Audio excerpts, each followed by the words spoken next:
Bonjour à toutes et à tous, bienvenue dans cette nouvelle vidéo, c'est Magic Focus et aujourd'hui on va faire une vidéo de comparaison entre Disneyland Paris et Disneyland Californie et notamment au niveau du parc Disneyland, donc le parc Disneyland respectif dans chacun des parcs, avec un système de points qui nous amène à un total de 120 points.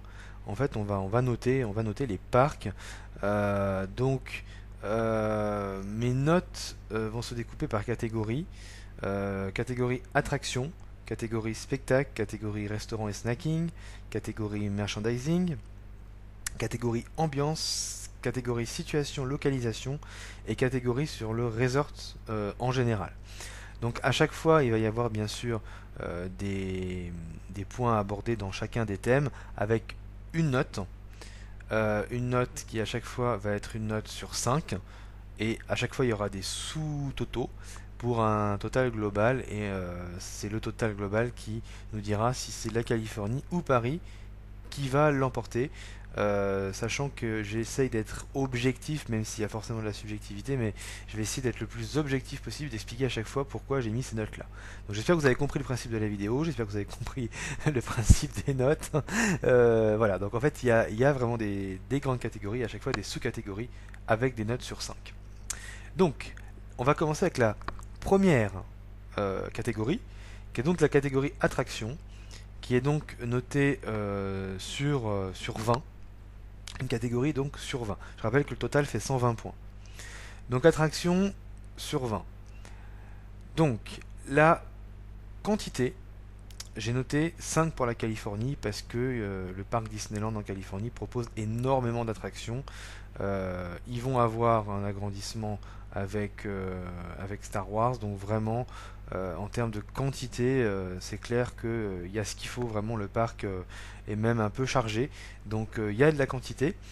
À Paris j'ai mis 3 parce qu'il y a suffisamment d'attractions, mais c'est vrai que ça fait longtemps qu'on n'a pas eu de nouveauté. Parfois, on voit que ça sature au niveau du parc quand il y a du monde. Donc, une grosse nouveauté supplémentaire serait pas de refus. Clairement, ça serait pas de refus. Au niveau de la qualité des attractions de manière globale, j'ai mis 5 pour la Californie et j'ai mis 3 pour Paris. Donc voilà, c'est vrai que nos attractions sont de grande qualité aussi, mais globalement j'ai préféré les versions californiennes, même si à Paris on commence à rentrer dans une nouvelle dynamique avec des attractions qui ont été rénovées, etc., avec donc de nouveaux ajouts. Voilà. L'expérience globale par rapport aux attractions, j'ai mis 5 aussi en Californie, 3 pour Paris, ça rejoint un petit peu ce que j'avais dit avant.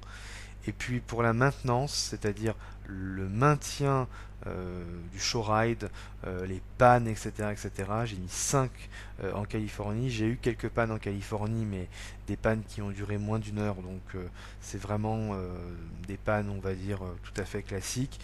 En revanche, j'ai mis 2 sur Paris parce qu'il y a des efforts de maintenance, mais je constate qu'il y a encore beaucoup d'effets qui ne fonctionnent pas, notamment pour les attractions qui sont sorties de rénovation.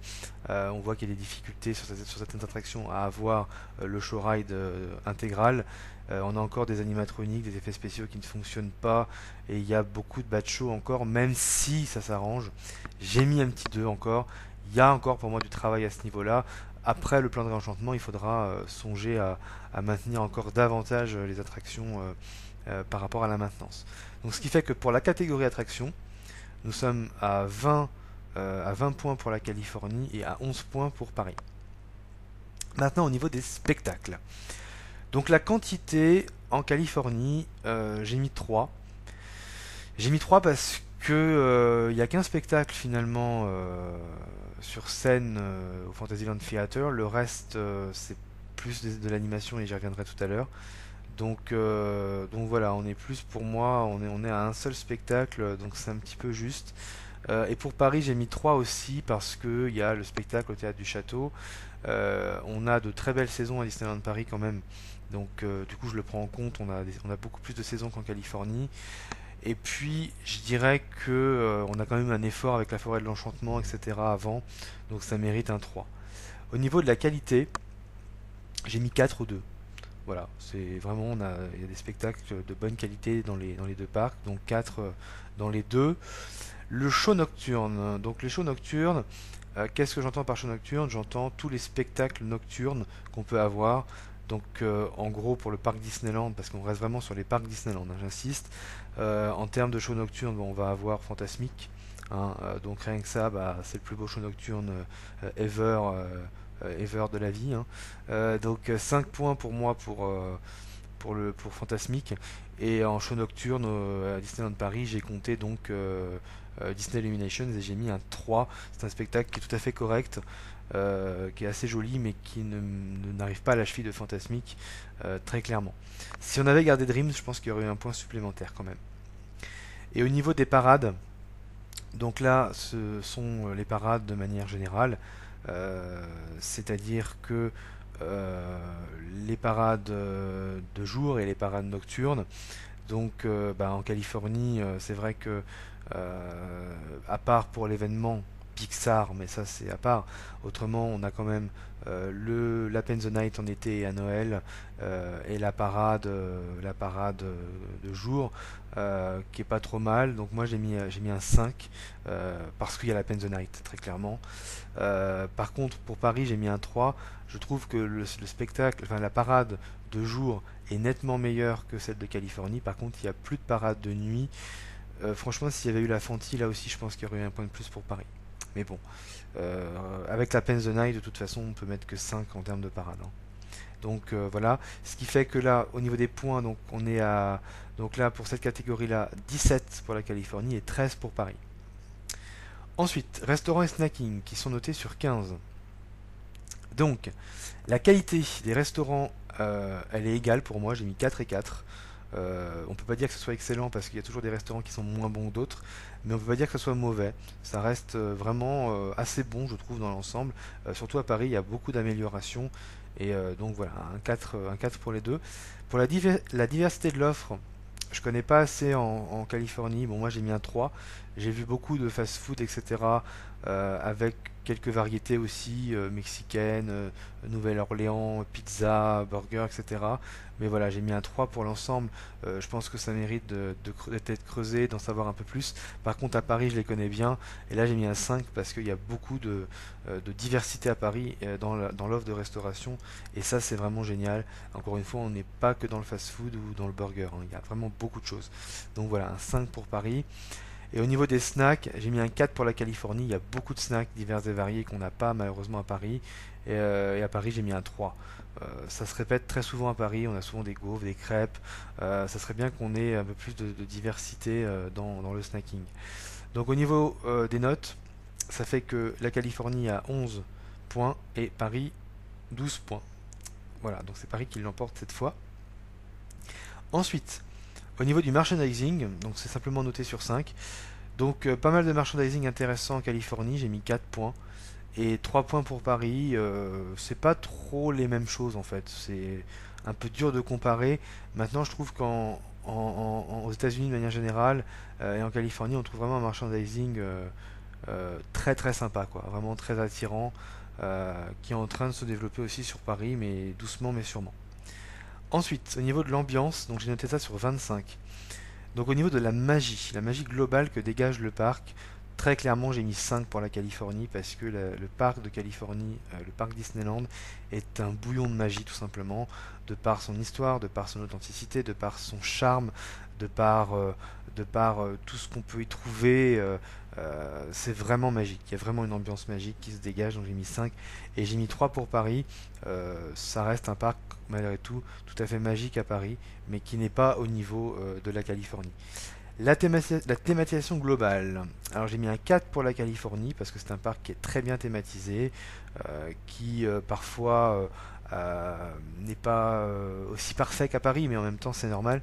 Et en revanche j'ai mis 5 à Paris parce que pour moi on a le plus beau parc Disneyland qui soit, avec une thématisation qui est tout à fait poussée et des transitions parfaites, tout est parfait à ce niveau-là. Animation. J'ai mis 4 pour la Californie parce qu'on trouve énormément d'animations de rue, des bandes de musiciens, les Dapper Dance, donc les chanteurs qui chantent a cappella. On trouve beaucoup d'animations vraiment dans tous les lands. Et j'ai mis 2 pour Paris parce que ça c'est encore un point noir pour moi. Il manque cruellement d'animations dans les rues du parc Disneyland qui pourtant sont beaucoup plus grandes et seraient beaucoup plus susceptibles d'accueillir des animations par rapport à la Californie, mais ça manque vraiment. Et au niveau des personnages, j'ai mis 5 pour la Californie et 5 pour Paris, parce qu'on rencontre beaucoup de personnages dans les deux cas.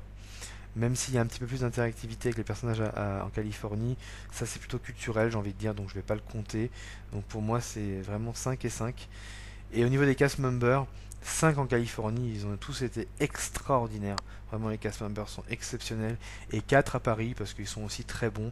Mais encore une fois, c'est plutôt culturel. Mais bon, franchement, ça se joue à pas grand-chose. Donc, au niveau de l'ambiance, c'est 23 sur 25 au niveau des points pour la Californie et 19 sur 25 pour Paris. Maintenant, la situation, la localisation, qui est donc notée sur 20. Donc, les alentours, direct, ce qu'on a à faire aux alentours. Moi j'ai mis 3 en Californie parce qu'en fait il faut vraiment aller à Los Angeles pour trouver quelque chose d'intéressant, ou sinon il y a comment le Queen Mary, tout ça qui est sur la baie, qui est un peu plus proche, mais voilà, faut quand même faire du chemin. Et par contre j'ai mis 5 à Paris parce que rien qu'autour de Disneyland, hein, on a Paris évidemment, mais on a aussi beaucoup de châteaux, beaucoup d'activités à faire autour. Donc c'est indéniable, pour moi les alentours sont clairement plus intéressants à Paris. Ensuite les points d'intérêt, justement vraiment les gros points d'intérêt tels que les monuments, les musées qui sont vraiment directs associés juste à côté pardon, des parcs, bah, j'ai mis 3 en Californie, un peu la même chose que j'avais dit précédemment, et pareil, hein, plus ou moins pareil qu'avant, 5 pour Paris parce qu'il y a évidemment beaucoup de choses à y faire. L'accessibilité, pour l'accessibilité au resort au niveau des transports, alors j'ai mis que 1 pour la Californie parce que vraiment il faut prendre des bus. Les transports, c'est vraiment la galère. Et si vous êtes véhiculé, c'est aussi la galère parce qu'il y a beaucoup de bouchons, etc. Donc clairement, c'est pas facile de se rendre sans transport ou quoi dans le resort californien. Et j'ai mis 5 à Paris parce qu'évidemment, vous avez tout ce qu'il faut. RER, TGV, bus, c'est très accessible à Paris. Et enfin, l'immersion dans le monde Disney avant d'arriver dans les parcs, c'est-à-dire l'immersion dans le resort. C'est assez moyen en Californie, j'ai mis 2. C'est vrai qu'on est en pleine ville et qu'il y a des efforts à faire au niveau de l'immersion. Par contre, l'immersion, quand on arrive très clairement, pour moi, aux alentours, j'ai mis un 5 à Paris, quoi. Parce que on a une végétation, des lampes un peu particulières, etc. dès qu'on arrive. Et tout ça, ça joue fortement à l'immersion. Ensuite, j'ai noté le resort dans sa globalité sur 15. Ah oui, pardon, j'ai pas donné les points. Donc du coup, pour la localisation, ça fait 9 sur 20. Ah non, attendez. Oui, 9 sur 20 pour la Californie et 20 sur 20 pour Paris. Ça, c'est vraiment indéniable. Et enfin, le resort dans sa globalité sur 15. Donc les hôtels, j'ai mis 3 en Californie, sont pas très beaux, ils sont chers et il y a peu de choix. Et j'ai mis 5 pour Paris où il y a vraiment un choix avec une immersion qui est bien supérieure à la Californie. Le second parc, bon, je vais pas détailler, mais je le note quand même. J'ai mis 4 en Californie parce qu'il est très bien, hein. C'est un très bon second parc, très complémentaire, très qualitatif et quantitatif. Donc vraiment, il n'y a rien à dire. Et j'ai mis 1 malheureusement pour Disneyland Paris parce que le Walt Disney Studios, dans l'état actuel, reste vraiment très peu attrayant, même s'il y a des choses intéressantes. Mais voilà. Hein, il faudra attendre encore un petit peu pour avoir une note de 4 ou de 5 sur 5. Et enfin, le centre de divertissement, donc le Downtown Disney d'un côté, j'ai mis 4 parce qu'il est très sympa. Et le Disney Village, bah voilà, j'ai mis un petit 2 parce que vraiment, il y a de temps en temps des animations, il y a des petites choses intéressantes, mais on reste pas non plus des heures au Disney Village. Donc pour ce qui concerne cette comparaison donc, sur le resort en général, c'est sur 15, 11 sur 15 pour la Californie et 8 sur 15 pour Paris. Donc si on fait le calcul de tout ça, de tous ces points-là, avec toutes ces catégories, ça nous donne pour la Californie un total de 91 sur 120. Donc vous voyez que c'est loin d'être parfait, hein, mais bon, ça reste très bien. Et pour Paris, 83 sur 120. Et la constatation qu'on se fait, en fait, que je me suis faite par rapport à ce calcul de points, bah, c'est que finalement Paris n'est pas si mal que ça, hein. Il est bien sûr en dessous de la Californie, ça c'est indéniable, mais il y a vraiment de grosses qualités pour Paris qui sont la thématisation du parc Disneyland, l'offre au niveau des hôtels, l'offre au niveau de la restauration et les alentours évidemment. Donc tout ça, ça a pesé vraiment beaucoup dans la balance, alors qu'en Californie, on a plus de points intéressants sur la quantité et la qualité des attractions et des spectacles. Comme quoi finalement, quand on prend un tout, on se rend compte que ce n'est pas si éloigné. Alors après, si on compte vraiment que les parcs en eux-mêmes, bien sûr, c'est la Californie qui gagne, peut-être pas haut la main, mais pas mal quand même. Mais si on prend un tout plus global, où on inclut différentes catégories, où on inclut les alentours, etc., ben, Paris s'en sort vraiment pas mal. Donc voilà pour ce comparatif que je me suis amusé à faire. J'espère que la vidéo vous aura plu. Et on se retrouve très prochainement pour de nouvelles vidéos. N'hésitez pas à vous abonner, à liker et à vous abonner, c'est important. Et merci beaucoup en tout cas d'avoir regardé. On se retrouve prochainement. Salut, salut.